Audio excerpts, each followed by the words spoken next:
নমস্কার বন্ধুরা, আমার চ্যানেলে আপনাদের সবাইকে স্বাগত। আজ আমি আবারও এসে গেছি আপনাদের সাথে একটি নতুন রেসিপি নিয়ে। একটি নতুন রেসিপি শেয়ার করছি। তো রেসিপিটি হচ্ছে মাছের মাথা দিয়ে মুড়ির ঘন্ট। যে নিয়েছি দুটো কাতলা মাছের মাথা, তারপর যে সমস্ত উপকরণগুলো নিয়েছি সেগুলো দেখিয়ে দিলাম। নিয়েছি 5 ফোড়ন, শুকনো লঙ্কা, তারপর টমেটো, আর কিছু আলু কেটে নিয়েছি, পেঁয়াজ নিয়েছি, টমেটো নিয়েছি, আর নিয়েছি গোবিন্দভোগ চাল। 1 বাটি গোবিন্দভোগ চাল নিয়েছি। এটা 250 গ্রাম গোবিন্দভোগ চাল আছে। আর আছে কাতলা মাছের মাথা। কাতলা মাছের মাথা দুটো আমার খুব বড় আছে, তো ভাবলাম মাথা দুটো দিয়েই আমি মুড়িঘণ্ট বানাই। তারপর গোবিন্দভোগ চালটা আমি 3-4 বার করে ভালো করে জলে ধুয়ে নিলাম।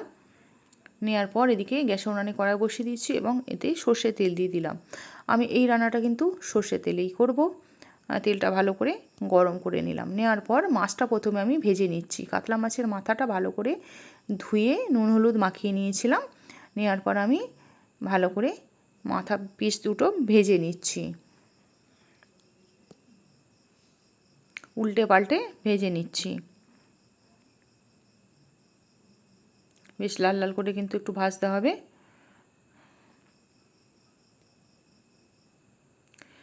মাথা কাতলা মাছের মাথা আমার ভাজা হয়ে গেছে, আমি তুলে নিলাম একটা পাত্রে। এরপর ওই তেলেতেই আবার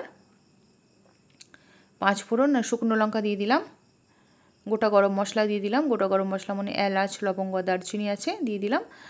ফোড়নটা বেশ ভালো করে একটু গরম করে নেওয়ার পর পেঁয়াজ কুচি দিয়ে দিলাম। পেঁয়াজটা বেশ ভালো করে কুচি কুচি করে নিয়েছিলাম। এবার পেঁয়াজটা ভালো করে ভাজতে থাকলাম। একটা ব্রাউন কালার আসবে যতক্ষণ না, ততক্ষণ পর্যন্ত একটু ভাজতে হবে পেঁয়াজটা। দুটো তেজপাতা দিয়ে দিলাম। তেজপাতা দুটো প্রথমে দিইনি, কারণ ফোড়নের সাথে প্রথমে দিলে তেজপাতা দুটো কালো হয়ে যায়, তো সেই জন্য তেজপাতাটা আমি পরে দিয়ে পেঁয়াজের সাথে ভেজে নিলাম। পরিমাণ মতো লবণ দিয়ে দিলাম।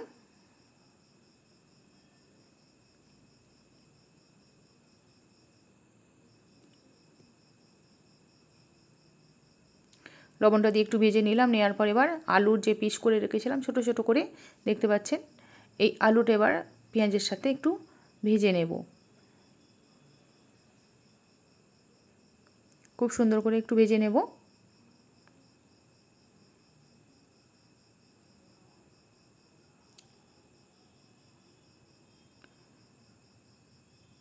একটু চিনি দিয়ে দিলাম, সামান্য একটু মিষ্টির জন্য চিনি দিয়ে দিলাম। আর দিয়ে দিলাম হলুদ গুঁড়ো আর লঙ্কার গুঁড়ো।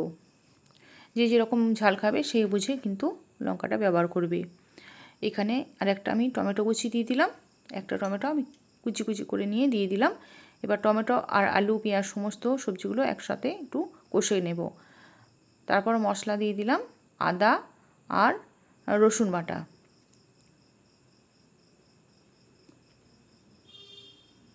আদা রসুন বাটা দিয়ে খুব ভালো করে আলু পেঁয়াজ কষে নিচ্ছি। দেখতে পাচ্ছেন আলুটা কষতে কষতেই কিন্তু অনেকটা সিদ্ধ হয়ে গেছে। খুব ভালো করে কিন্তু কষে নিতে হবে। এদিকে খুব ভালো করে আলুটা কষা হয়ে গেছে। তারপর গোবিন্দভোগ চালটা যে আমি ধুয়ে রেখেছিলাম, গোবিন্দভোগ চাল দিয়ে দিলাম।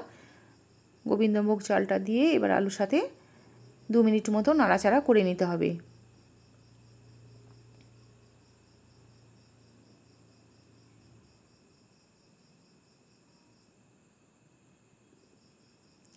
আমি 2 মিনিট মতো নাড়াচাড়া করে নিলাম। নেওয়ার পর এরপর আসল জিনিস যেটা হচ্ছে জল দিতে হবে। জলটা কিন্তু বুঝে দিতে হবে। যেটা হচ্ছে 1 বাটি আমি চাল নিয়েছিলাম, আমি দেখিয়ে দিয়েছিলাম, আর 2 বাটি জল দিচ্ছি। এই গোবিন্দভোগ চালের এইখানটায় হচ্ছে একটা সেম মানে ইম্পর্টেন্ট একটা প্রসেস, যেটা হচ্ছে 1 বাটি চাল নিয়ে 2 বাটি জল দিতে হবে। বেশি জল দিলে কিন্তু ভাতটা কিন্তু আগিয়ে যাবে, মানে বেশি হয়ে যাবে। কিন্তু সেক্ষেত্রে দেখতে হবে যে চালটা যদি পুরনো হয়ে যায় তখন কিন্তু জল একটু বেশি লাগবে। আর একটু সামান্য লবণ দিয়ে দিলাম। আমার মনে হলো লবণটা একটু কম হতে পারে, তো একটু সামান্য লবণ দিয়ে দিলাম। আর দিয়ে দিলাম একটু কেওড়া জল আর একটু গোলাপ জল দিয়ে আমি এটা মিডিয়াম টু লো ফ্লেমে 10 মিনিট রেখে দেব। 10 মিনিট পর আমি ঢাকাটা খুললাম। 10 মিনিট আমি মিডিয়াম টু লো ফ্লেমে 10 মিনিট ঢাকা দিয়ে রেখেছিলাম। 10 মিনিট পর ঢাকাটা খুললাম। তারপর মাছের যে মাথা দুটো, কাতলা মাছের মাথা দুটো ভেজে রেখেছিলাম, কাতলা মাছের মাথা দুটো ওপর দিয়ে দিলাম। এটা ভেঙেও কিন্তু দেওয়া যায়, আমি ইচ্ছা করলে কিন্তু ওটা মাথাগুলো মানে মাছের মাথাগুলো ভেঙে কিন্তু দিতে পারতাম, কিন্তু আমি এমনি গোটা গোটাই দিয়ে দিলাম। দিয়ে তারপর আবারও 5 মিনিট আমি ঢাকা দিয়ে রাখলাম মিডিয়াম টু লো ফ্লেমে। এবার 5 মিনিট পর খুললাম, মানে আগে প্রথমে 10 মিনিট রেখেছিলাম আর মাথাটা দেওয়ার পর 5 মিনিট আবার মিডিয়াম টু লো ফ্লেমে রেখেছিলাম। দেখতে পাচ্ছেন আমি খুন্তি করে ভেঙে ভেঙে দিচ্ছি মাছের মাথাটা, কিন্তু 5 মিনিট যে আমি কুক করতে দিয়েছিলাম রান্না হয়ে গেছে খুব ভালোভাবে। খুন্তির সাথে ভেঙে যাচ্ছে, খুন্তিটা যে দিচ্ছি সঙ্গে সঙ্গে কিন্তু ভেঙে যাচ্ছে মাছের মাথাগুলো। তো হাতে করে ভাঙার আমার কোনো দরকার ছিল না, প্রয়োজন নেই। টোটাল 15 মিনিটের মধ্যে এটা রান্না হয়েছে। আরও 5 মিনিট আমি ঢাকা দিয়ে গ্যাসটা বন্ধ করে দিয়েছি।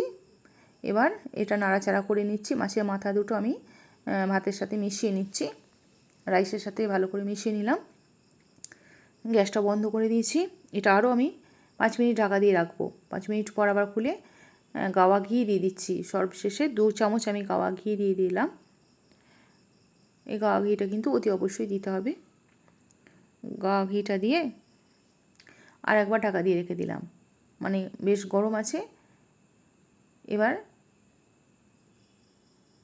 5 মিনিট পর ঢাকাটা খুলছি, দেখতে পাবে যে ভাতটা কতটা ঝরঝরে হয়েছে। একদম ঝরঝরে হয়েছে, একটুও কিন্তু লেগে যাচ্ছে না বা জমাট বেঁধে যাচ্ছে না, খুব ঝরঝরে। মাছের মাথা দিয়ে মুড়ি ঘন্ট যেটা বলে, এটা মুড়ি ঘন্ট বানালাম। একটা প্লেটে তুলছি পরিবেশন করব বলে। আজ আসি বন্ধুরা, সকলে ভালো থাকবেন, সুস্থ থাকবেন। আপনাদের সাথে দেখা হবে আপনার সঙ্গে আমার পরের ভিডিওতে। আর আমার ভিডিওটিকে দেখার জন্য আপনাদেরকে অসংখ্য অসংখ্য ধন্যবাদ। মাছের মাথা দিয়ে মুড়ি ঘন্ট আমার একদম রেডি হয়ে গেছে। এবার গরম গরম পরিবেশন করব, তার জন্য আমি প্লেটে তুলছি।